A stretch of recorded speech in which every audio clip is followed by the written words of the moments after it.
sacerdote del Dios Altísimo. Y fíjense que este término, Dios Altísimo, en el original, eh, es el Elión. El Elión dice, cuando dice Él, es Dios. Y después va acompañado, son nombres compuestos que se llama.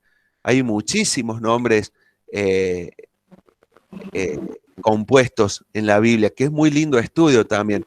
Pero bueno, en este caso es el nombre El Elión, que significa Dios Altísimo. Por eso menciona acá, en el versículo 18, que Melquisedec era sacerdote del Dios Altísimo. Y después en el 19 dice, bendito sea Abraham del Dios Altísimo. Claro, y qué importante saber esto, ¿no? Yo soy alto, yo mido 1,88, pero cuando veo a uno que es más alto que yo, lo- me llama mucho la atención tener que mirar para arriba a alguien. Normalmente estoy acostumbrado a no mirar para arriba. Entonces digo que ese no es alto, es altísimo. Cuando habla de un Dios altísimo, habla del Dios que está por encima de todos. Y no es que está arriba, sino que está por encima. Y es diferente un término de otro, ¿no? No es lo mismo estar, porque muchas veces el rey que está en el palacio está sentado y los demás están parados, o sea, no está más alto que los otros, pero sí está por encima de los otros, por más que los otros estén a más altura. ¿Por qué? Porque habla de poder. El Dios altísimo es el Dios supremo, el que está por encima de todo. A ese Dios que adoraba, eh, acá en este caso, que era el sacerdote del Dios Altísimo, es el mismo Dios que está por encima de todos los dioses que adoraba Abraham. Y la lucha que tenía Abraham en esa época era justamente porque él venía de un lugar pagano, donde se adoraban los falsos dioses, y en esa época los demonios tomaban forma humana, tomaban forma de dioses, y toda la tendencia era a adorarlos. Existían muchos sacrificios, todas las religiones paganas de esa época involucraban sacrificios, mataban a sus hijos para estos dioses, y eran dioses visibles encima en muchos casos, según toda la arqueología, la documentación, eran demonios. Ellos se acercaban y llevaban a su sacrificio. Por eso cuando Dios le pide su hijo a Abraham, Abraham no le llamó la atención. O sea, le llamó la atención diciendo, che, también me pide mi hijo. Pero todos los dioses paganos exigían sacrificio de sus hijos. Todos los dioses paganos. Pero este Dios altísimo fue muy especial, porque él le pidió a su hijo, pero no se lo aceptó. Mostró la diferencia con los otros dioses. Mostró que era diferente. Le pidió. Y Abraham no dudó porque era costumbre en esa época que le pidieran los hijos. Pero ¿qué pasó? Este Dios fue diferente a los otros porque no se lo aceptó en su muerte, sino a su vida. ¿Sí? Dios es un Dios de vida, no un Dios de muerte. Este Dios altísimo era muy especial y muy diferente. Tengan en cuenta que estamos en la época de Abraham, ¿no? Donde todo estaba comenzando, no el planeta, no el mundo, pero sí eh, se estaba ya desarrollando el plan de salvación de Dios.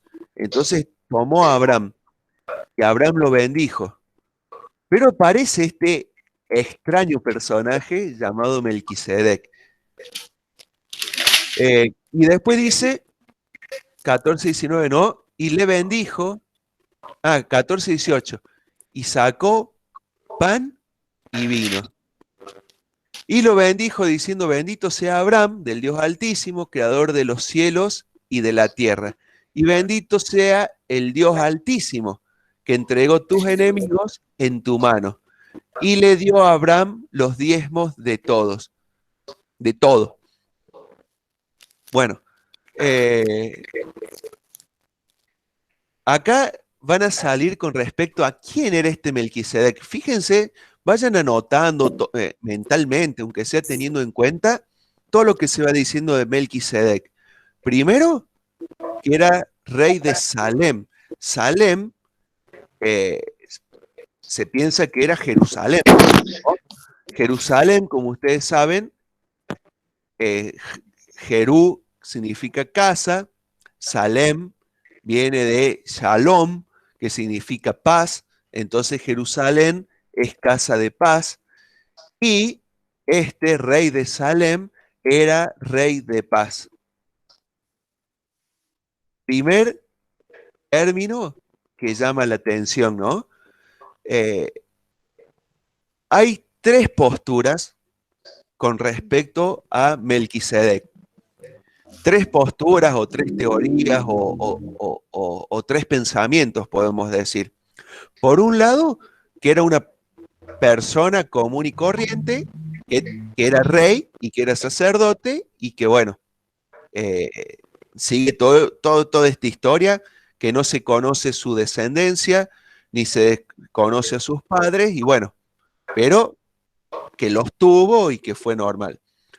Otra línea de pensamiento, que es un tipo de Jesucristo, que es una tipología, es aquello que nos hace pensar. Por ejemplo, ya que que lo mencionamos, Isaac sería un tipo de Jesucristo. ¿Por qué? Porque él voluntariamente obedeció a su padre, porque entregó su vida, por más que no llegó a la muerte, entregó su vida, porque siempre fue obediente, porque era el prometido, ¿sí? Había sido prometido eh, por Dios, entonces era el hijo de la promesa.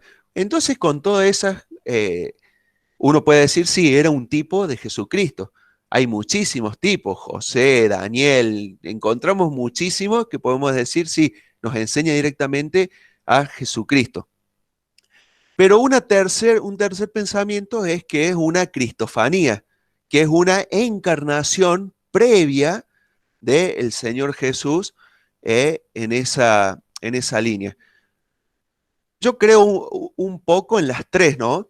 Que era una persona real, puede haber sido, eh, pero también que es un tipo de Jesucristo y que es una cristofanía. Me parece que en esto podemos eh, encontrar más cosas con respecto a esto, ¿no? Porque vamos a ir viendo algunas cositas. Fíjense, primero que era un rey y sacerdote, y nunca es el único caso fuera de Jesucristo que existe eso de rey y sacerdote a la vez. Por otro lado, rey de paz. Encontramos en el Nuevo Testamento que a Jesús se le llama también como rey de paz. Eh, Después saca pan y vino y ofreciendo él mismo pan y vino a los otros y dando una bendición, nos lleva directamente a pensar en el Señor Jesús, ¿no? Instituyendo también de recordarle a Él a través del pan y a través del vino. Porque siendo rey, siendo sacerdote y siendo un ejército que venía de la guerra, les podría haber ofrecido unas ovejas, unos cabritos, un gran agasajo, ¿no? de comida, y sin embargo les da pan y vino, y juntamente con una bendición, ¿no? Que eso también es muy importante tener en cuenta, que bendice a Abraham. Le dice, bendito sea Abraham del Dios Altísimo, creador del cielo y de la tierra. El escritor a los hebreos toma esto de que lo bendice a Abraham, de que lo bendice a Abraham con esto de que únicamente puede bendecir el mayor al menor, el superior al inferior. Desde el momento que Melquisedec lo bendice a Abraham, está demostrando de que Melquisedec era superior a Abraham. pero tan superior que no solamente recibe la bendición Abraham de Melquisedec, sino que Abraham le entrega los diezmos a Melquisedec, los diezmos de todo lo que habían recolectado en la guerra. Vayamos de nuevo a Hebreos. Perdón, estaría bueno en este punto leer el Salmo donde se vuelve a mencionar a Abraham, Salmo 110. Vayamos por favor al Salmo 110. Ya termino con esto y los quiero escuchar a ustedes, pero déjenme terminar la idea esta de todas las características de Melquisedec. Un salmo cortito, dice, Jehová dijo a mi Señor,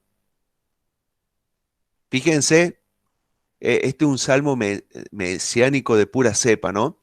Cómo habla de que dice Jehová a mi Señor, con mayúscula también, siéntate a mi diestra hasta que ponga a tus enemigos por estrado de tus pies.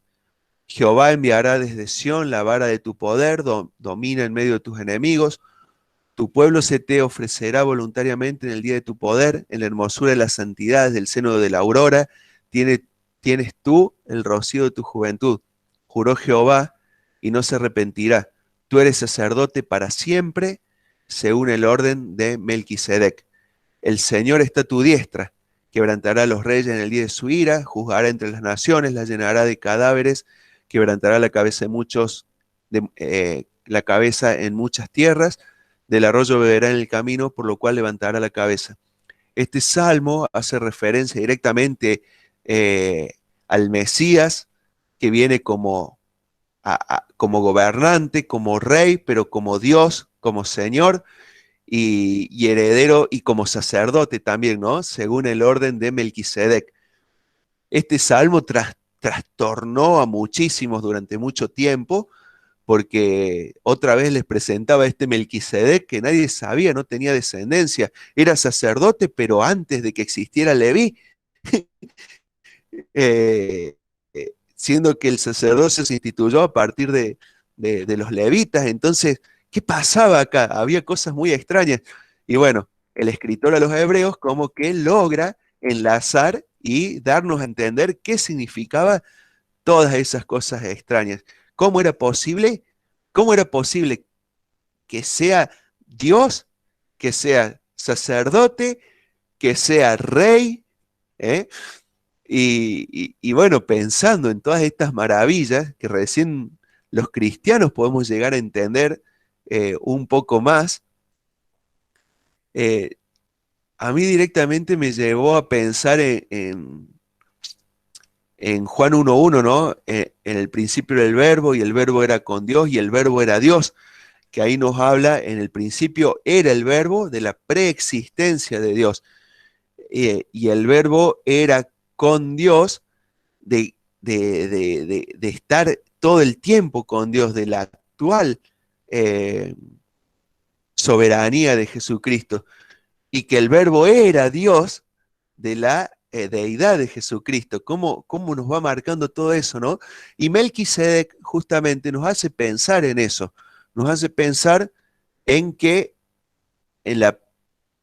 lo compara acá a Jesús y habla de eso, que Jesús eh, dice, según el orden de Melquisedec es sacerdote. Entonces, nacía antes un levita. Entonces, según el orden de la línea de Leví, iba a ser sacerdote, iba a ser levita, que todos los sacerdotes venían con una genealogía que les permitía llegar a ser lo que eran. Pero Jesús no nació de esa tribu. ¿De qué tribu nació el Señor Jesús? De Judá, no de Leví. Y sin embargo es sacerdote. ¿Y cómo puede ser sacerdote? Porque Jesús no es sacerdote según la carne, como lo fueron todos los sacerdotes, sino es según el orden de Melquisedec, que no tiene padres y que no tiene descendencia. Al no tener padres y no tener descendencia, al no tener padres y no tener descendencia, tiene un orden especial, que es el orden de Dios mismo.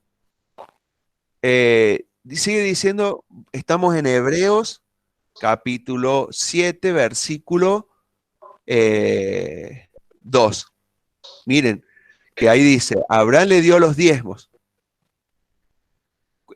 cuyo nombre significa primeramente rey de justicia y también rey de Salem, esto es, rey de paz.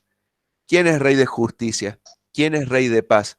Después dice, sin padre, sin madre, sin genealogía, que ni tiene principio de días ni fin de vida, sino hecho semejante al Hijo de Dios, permanece sacerdote para siempre. Entonces compara directamente a Jesús con este Melquisedec.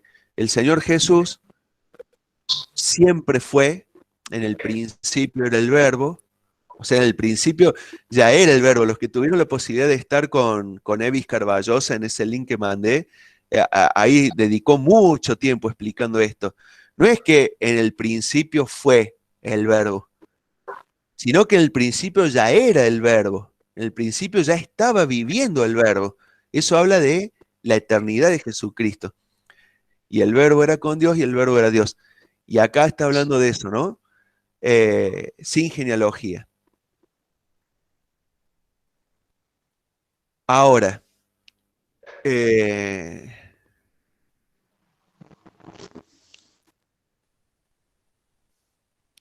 versículo 4.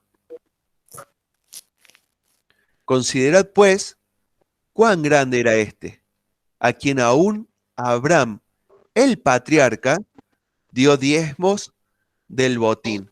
O sea, era tan grande Melquisedec que Abraham, ¿no? El padre de la fe, el padre del mundo, el heredero de todas las promesas, inclusive el gran patriarca, lo bendijo y le ofreció los diezmos.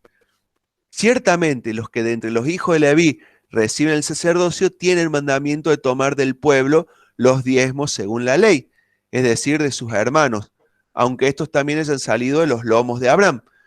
Pero aquel cuya genealogía no es contada entre ellos, tomó de Abraham los diezmos y bendijo al que tenía las promesas.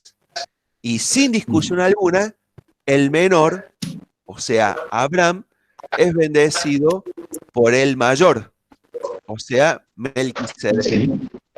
Ustedes se acuerdan que los levitas no tenían tierra, no tenían trabajo, no podían cultivar ni criar, entonces las otras 11 tribus le daban el 10% de lo que ellos obtenían en forma de diezmo. Ese es el tema del diezmo.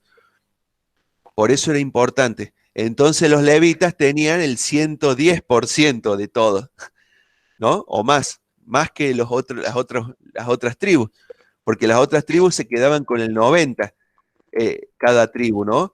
Y la tribu de Leví el 110% tenían. ¿Por qué? Porque tenían el 10% de las otras 11 tribus.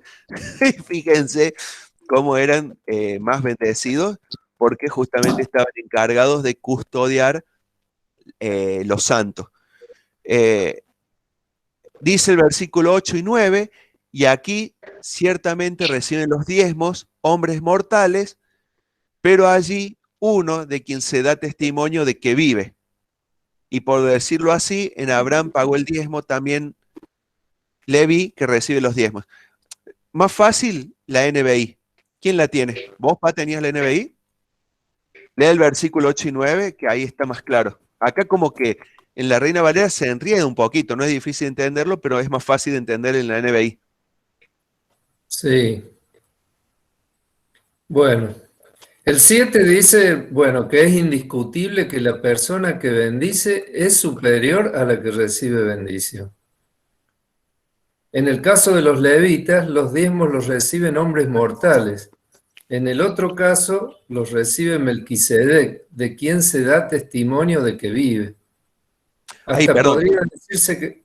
Ah, está ahí. Fíjate Sí. que en la Reina Valera dice, y aquí ciertamente reciben los diezmos, hombre, y allí. Entonces por ahí es medio difícil entender a qué se refiere con aquí y allí. En la NBI se entiende un poquito mejor porque ya directamente pone que aquí son los levitas y allí, ¿no? Melquisedec. Léelo de nuevo. Por favor, el 8 y el 9 también. En el caso de los levitas, los diezmos los reciben hombres mortales. En el otro caso, los recibe Melquisedec, de quien se da testimonio de que vive. Esa partecita también está interesante, de quien se da testimonio de que vive. El cual. Hasta podría decirse que Leví, quien ahora recibe los diezmos, los pagó por medio de Abraham. Claro. Si adoró, si ofrendó, si entregó,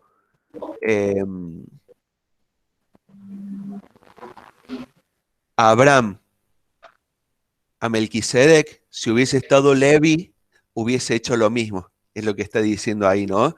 Por lo tanto, todos los descendientes hacen lo mismo. El superior era Melquisedec. Porque aún estaba en los lomos de su padre, habla de Levi, ¿no? Cuando Melquisedec le salió al encuentro. Todavía no había nacido, pero y ya Melquisedec estaba ahí. Bien, hermanos. Hasta acá, ¿qué tenemos para comentar, para decir, para preguntar?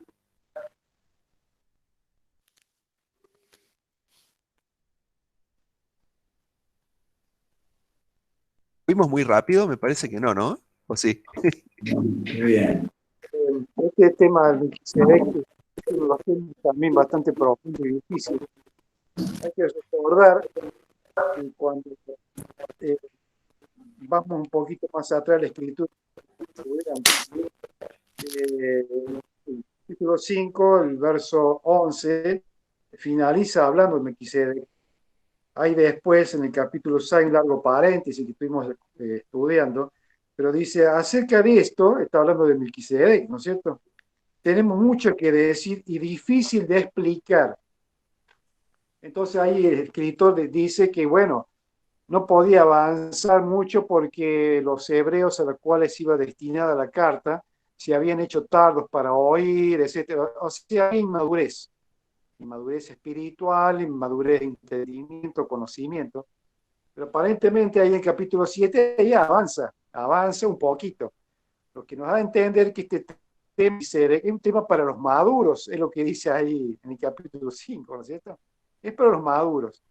Es decir, aquellos que tienen buen discernimiento espiritual, que tienen crecimientos y que teóricamente yo diría que los creyentes estamos ubicados en eso, que tenemos el Espíritu Santo, que tenemos la escritura, toda la revelación completa, y por lo tanto estamos capacitados para entender esto que el escritor está tratando de explicar. Aún así, si nosotros consultamos los teólogos, etcétera, etcétera, hay también un poco de dificultad, porque como vos dijiste, Andrés, hay diversas opiniones sobre quién era Melquisedec.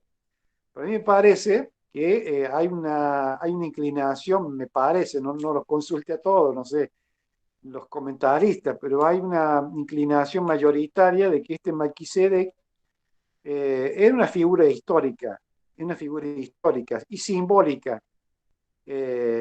Un modelo, un tipo, como vos dijiste, sacado del Antiguo Testamento y utilizado yo diría, por el Espíritu Santo como representativo de lo que el Señor Jesús iba a hacer.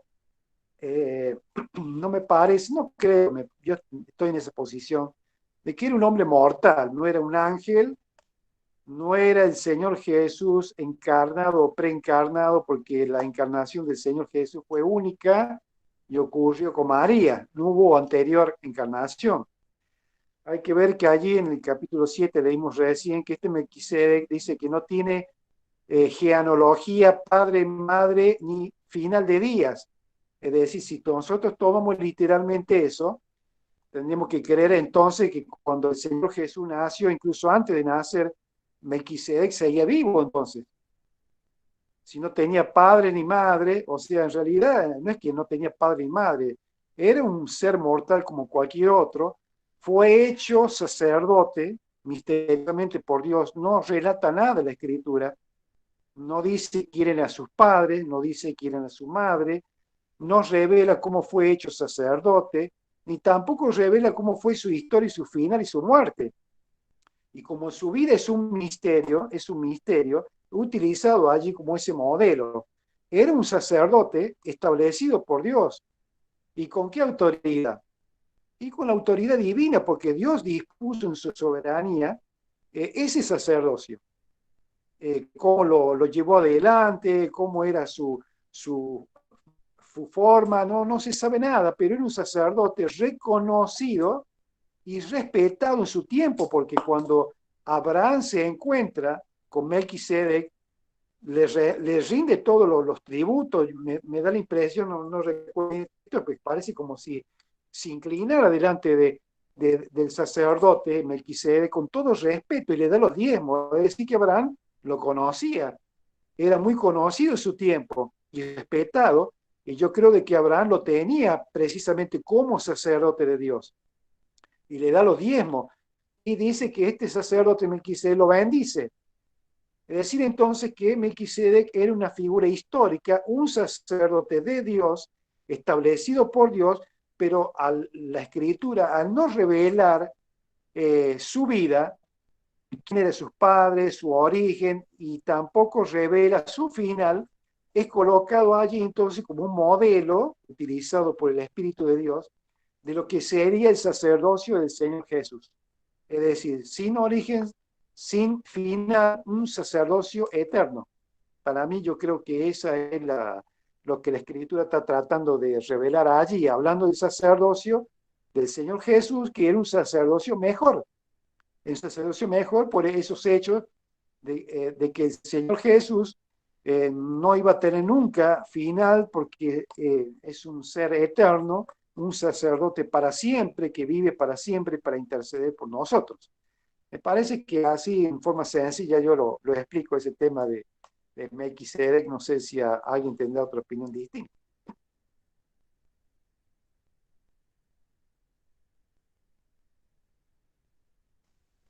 Gracias, Sergio.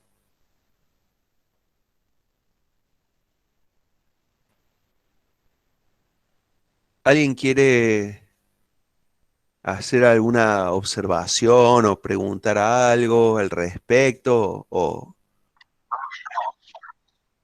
Yo quería hacer una observación en cuanto a la diferencia que hay entre Abraham y el rey de Sodoma, ¿no? En cuanto a la mirada que tenía Abraham hacia Dios y la mirada que tenía este rey, ¿no? Fíjense que ¿cómo se llama? A Abraham le entrega los diezmos, todo dice los diezmos, a Melquisedec, y el rey, como si fuera una oportunidad de una transacción o de un negocio, quiere negociar con Abraham, y eso habla de la integridad de Abraham, ¿no? De que él deseaba honrar a Dios y no ser el protagonista de algo que Dios había logrado por medio de él, pero él siempre dispuso en su corazón darle la gloria al Señor, y él podía haber tenido la oportunidad de no hacerlo, tal vez, ¿no? Sin embargo, él dijo, le dice al rey que no iba a recibir nada de su mano para que él no diga que se había enriquecido Abraham por mano de él. Sin embargo, Dios lo prospera grandemente a Abraham después, y esto habla de que también el hecho de mantenerse en una actitud de adoración, de estar pensando en darle gloria a Dios en todo momento, eh, no solamente trae una prosperidad material a la vida de Abraham, sino también espiritual. Y fíjense que dice el versículo 18, entonces Melquisedec, rey de Salem y sacerdote del Dios Altísimo, sacó pan y vino, ¿no? Y acá hay una figura del altar también, porque, o de la adoración, mejor dicho, porque como bien dijiste vos, Andrés, esto es una recordación del sacrificio que Jesús hizo en la cruz por nosotros, ¿no? Pero Abraham recibe el pan y el vino de parte de Melquisedec, pero rechaza la oferta de que le hace el rey, a ver, ¿cómo se llama? No me acuerdo. Bueno, el rey de Sodoma. Y esto es un contraste entre lo que es también para mí, yo por lo menos lo interpreto así, lo espiritual y lo carnal, ¿no? Entre poner la mirada en las cosas que son pasajeras, porque Abraham se podría haber llevado la gloria a él también. Sin embargo, él decidió y entendió que la gloria era para Dios. Y fíjense qué interesante esto, porque él recibe este alimento, entre comillas, que representa también el cuerpo de Cristo, y rechaza una oportunidad tal vez de ser más popular a nivel mundano, por decirlo así, o temporal. Y esto es lo que me llama mucho la atención, ¿no? De que Abraham era una persona también de integridad, pero también que tenía como prioridad darle toda la gloria a Dios, aún en este tipo de manifestaciones o de acciones, ¿no? Que él podía haber hecho lo que hizo Saúl, por ejemplo, ¿no? Saúl, ustedes recuerdan allí cuando Saúl, en Primera de Samuel creo que 15, se levanta un monolito y se honra a sí mismo, ¿m? Y no reconoce a Dios como el Dios que le ayudó a vencer a sus enemigos. Y creo que esta actitud de Abraham habla de que nosotros también tenemos que hacer lo mismo, ¿no?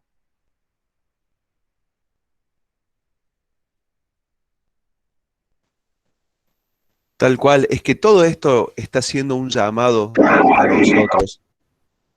Todo lo que nosotros vamos viendo es para reflexionar acerca de nuestro trato con Dios y de nuestras prácticas de adoración también, sabiendo de que el mayor es Cristo y la mayor forma de adoración es según cómo Cristo lo marcó. Eh, entonces por ahí lo importante no es centrarnos en el hecho de las personas ni nada, sino decir cómo yo en lo individual puedo ser mejor para Cristo, en el servicio, en la adoración, en la responsabilidad en mi vida diaria. Los versículos que siguen ahí en Hebreos, que no los vamos a ver porque está lindo para reflexionar tranquilos en ellos, el 11, 12 y 13, eh, habla de justamente qué generó que Jesús naciera según el orden de Melquisedec y no según el orden de Leví. Porque nosotros, antes había una ley dada al pueblo de Israel, pero era necesario que naciera un sacerdote y un rey según el orden de Melquisedec y una ley nueva, ¿no? Que cumpliera la ley vieja e hiciera una ley nueva, que cumpliera el antiguo pacto y naciera un nuevo pacto. Y nosotros somos los destinatarios de este nuevo pacto, este nuevo testamento, esta nueva vida que nos ofrece el Señor Jesús. Una nueva vida que involucra una nueva forma de adorar, una nueva forma de relacionarnos con Dios, una nueva forma de vivir, un nuevo intercambio, donde ya no es lo material para nosotros, sino lo espiritual, y donde no son las cosas tangibles en hoy, sino lo serán en mañana. Entonces, todo este nuevo pacto, bueno, lo vamos a ver el viernes que viene, Dios mediante, porque el tiempo ya pasó. Pero qué lindo ir pensando en lo que el Señor preparó para cada uno de nosotros y en estos desafíos nuevos para nosotros también, ¿no? De vivir conforme a lo que el Señor quiere que vivamos y no conforme a lo que nosotros creemos que tenemos que hacer o que nosotros creemos que sería lo correcto, sino lo que el Señor quiere. Y lo que el Señor quiere está acá en su palabra. Y siguiendo este nuevo orden, ¿no? Donde ya no importa la carne, la descendencia, sino en el orden espiritual. Somos hijos de Dios, somos hijos de Dios. Ya no somos este pueblo de Dios como lo era Israel, sino que nosotros somos hijos comprados con la sangre de Jesucristo. y herederos de toda la promesa, como veíamos que termina el capítulo 6, ¿no? Herederos de las promesas. Oremos. Te damos gracias, nuestro Señor, por tu palabra, y te damos gracias porque vino Jesucristo al mundo, se encarnó y murió por nosotros y nos limpió de todos nuestros pecados y nos hizo hijos tuyos y herederos. Gracias, Señor, porque podemos entrar al lugar santísimo, a tu misma presencia. Ya no existe más separación de velos entre vos y nosotros. Y te damos gracias porque podemos entregarte nuestras vidas y tú, Señor, nos acompaña, nos protege, nos bendice y nos utilizas en todo momento. Ayúdanos a cambiar esas cosas que debemos cambiar. Ayúdanos, Señor, a vivir conforme a tu voluntad, perdonar nuestros pecados, limpianos. Ayúdanos, Señor, a estar bien también entre nosotros como iglesia local, entre los hermanos, a que reine el amor, a que nos amemos, a que también nos acompañemos en todo momento y que juntos podamos también alabarte, adorarte y servirte. Nos ponemos en tus manos, nosotros, los que hoy no pueden estar aquí con nosotros. En el nombre de Cristo Jesús. Amén.